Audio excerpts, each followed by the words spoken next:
Halo, selamat pagi Bapak Ibu Saudara. Mari kita akan kembali mendengar firman Tuhan. Dan sebelum kita membaca dan merenungkan firman Tuhan, saya mengajak kita untuk berdoa terlebih dahulu. Mari kita berdoa. Ya Tuhan Allah Bapa dalam surga, terima kasih untuk hari yang baru. Dan kiranya dalam hari ini kami boleh menjalani kehidupan yang sesuai dengan kehendak Tuhan, membawa kebaikan bagi diri sendiri maupun juga bagi orang-orang lain di dalam rumah kami, dan juga kami mampu mengisi hari ini dengan bermakna hal yang baik yang Tuhan berikan buat kami. Kami menyerahkan pembacaan firman Tuhan dan perenungannya hanya di dalam nama Tuhan Yesus Kristus. Amin. Saudara-saudara, pembacaan firman Tuhan terambil dari Mazmur pasal 37 ayat yang ketiga. Demikian firman Tuhan. Percayalah kepada Tuhan dan lakukanlah yang baik. Diamlah di negeri dan berlakulah setia. Saudara-saudara, tahun 1970 di Uni Soviet pada waktu itu ada seorang sastrawan yang terkenal yang bernama Alexander Solzhenitsyn. Dia mendapatkan penghargaan Nobel dalam bidang sastra. Tetapi kehidupannya pada masa itu bukanlah kehidupan yang menyenangkan, saudara-saudara. Dia dianggap sebagai seorang pemberontak oleh Uni Soviet di bawah pemerintahan Stalin waktu itu. Dan dia dibuang ke Gulag, daerah pesisir Siberia, yang selalu dingin dan bersalju. Saudara-saudara, pada saat ketika dia berada di pembuangan Gulag, dia bisa mengisi waktu dengan baik. Ada beberapa karya novel sastra yang ditulisnya. Dan salah satu novel sastra yang baik yang ditulisnya berjudul Suatu Hari dalam Kehidupan Ivan Denisovich. Saudara-saudara, novel itu mengisahkan tentang bagaimana Ivan mengisi waktu satu hari dari pagi sampai malam ketika dia istirahat malam.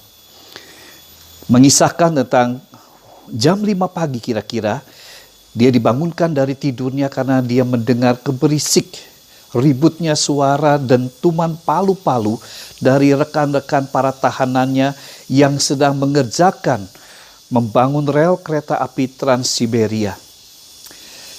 Waktu itu dia mengalami kerja paksa di sana. Nah, saudara-saudara, kerja paksa itu berlangsung dari pagi sampai siang, dan setelah makan siang, dia kemudian diminta tolong untuk membersihkan pos penjagaan pasukan 104 yang mengawal penjara pada waktu itu, dan Ivan pun melakukannya. Setelah selesai, saudara-saudara, menjelang sore hari, Ivan mengisi waktunya dengan mengunjungi sahabat-sahabatnya sesama rekan tahanan. Saudara-saudara, menjelang malam, menjelang beristirahat, tempat pembaringan, Ivan merenungkan apa yang telah dilakukan satu hari itu. Dan dia tidur dengan muka tersenyum. Karena satu hari itu dia sudah menyelesaikan dan mengisi waktu dengan baik. Saudara, kembali pada pembacaan kita Mazmur 37 ayat 3. Pada saat itu pemazmur mengalami sebuah pergumulan yang tidak mudah. Dalam pengamatannya dia melihat bahwa ada orang-orang fasik, orang yang tidak percaya kepada Tuhan, orang yang melakukan kekerasan, kejahatan, ternyata dalam hidupnya dia berhasil. Nah, saudara, sementara itu dia menjaga dirinya untuk tetap hidup baik, hidup dalam kasih, hidup dalam keadilan di tengah-tengah kesehariannya. Tetapi itu tidak menjadi sebuah kecemburuan baginya atau iri hati terhadap orang yang melakukan kekerasan dan kekejaman terhadap dirinya. Dia tetap percaya pada penyertaan Tuhan yang akan membawa dia pada keselamatan dalam hidupnya. Saudara-saudara, satu hari apa yang bisa kita lakukan? Kita akan belajar dari kehidupan seorang Ivan yang bisa mengisi waktu satu hari dengan kebaikan dan bermakna. Tidak perlu memikirkan hal-hal yang buruk tentang orang lain dan akan menyusahkan hati kita. Lakukanlah satu hal yang baik dengan hati ataupun jiwa yang besar. Karena pada malam ketika kita beristirahat, kita bisa beristirahat dengan tenang. Tuhan memberkati kita. Amin. Mari kita berdoa. Tuhan, kami bersyukur kalau ada satu hari yang baru dalam kehidupan kami. Dan ajarlah kami untuk percaya bahwa Tuhan akan memelihara hidup ini di dalam kasih dan keadilan Tuhan.